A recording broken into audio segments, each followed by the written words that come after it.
Hello, welcome back to underKG show. Today we got Samsung Galaxy Win. So this is more of a cheaper version of the Galaxy series. It's got a, let's start with the front. It's got a receiver on the top front-facing camera with the sensors, but notice that it lacks the ambient sensor, meaning that you will have to control your brightness manually. If you don't use it constantly, then it will be fine for you, but you know, not having a function at all is, well, that's kind of a disappointment.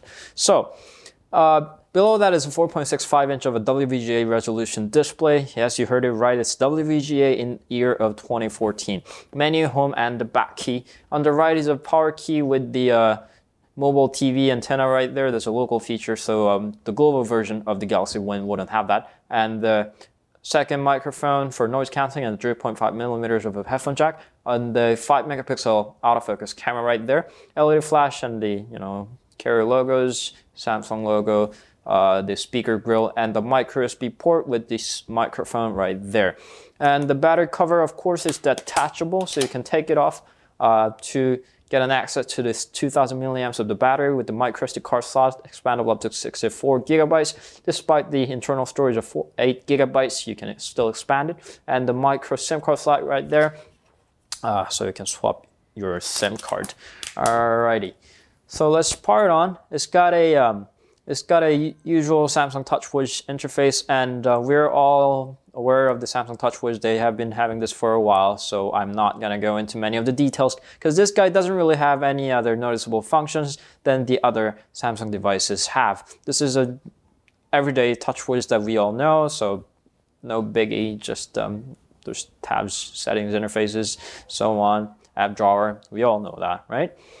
And again, to mention, it doesn't have the auto brightness function, so you gotta control it manually when you actually have to. So that's that. And for since we all know what Touchwiz has, let's get back to Nova Launcher. That's my favorite. All right. So it's got a the global version of the Galaxy Win would spec a Snapdragon 200 processor, while this guy has a Shannon 222 the processor package. It comes with a Samsung's own A7 based quad-core processor that's running at 1.4 gigahertz at clock, and that's a quad-core and a gigabyte of RAM with 8 gigabytes of storage.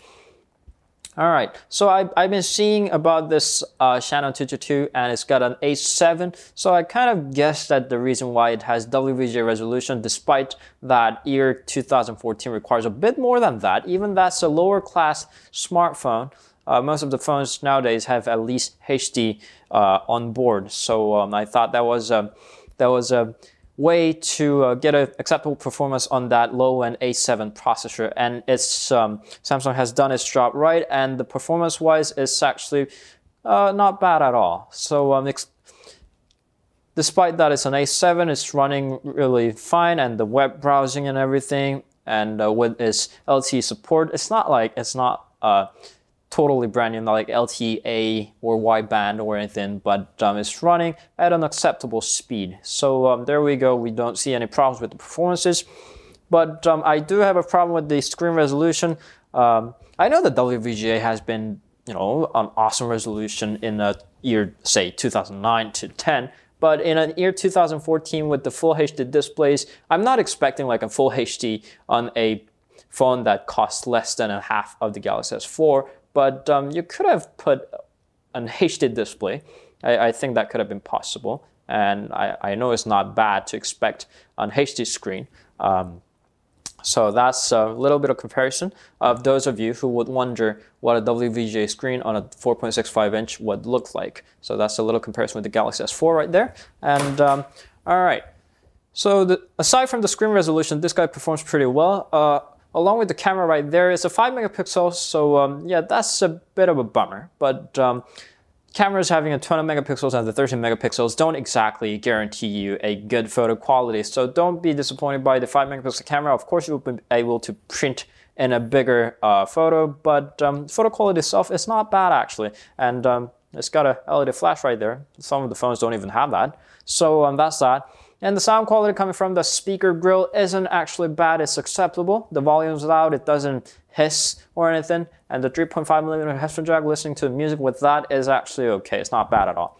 A little bit of disappointment came with the battery.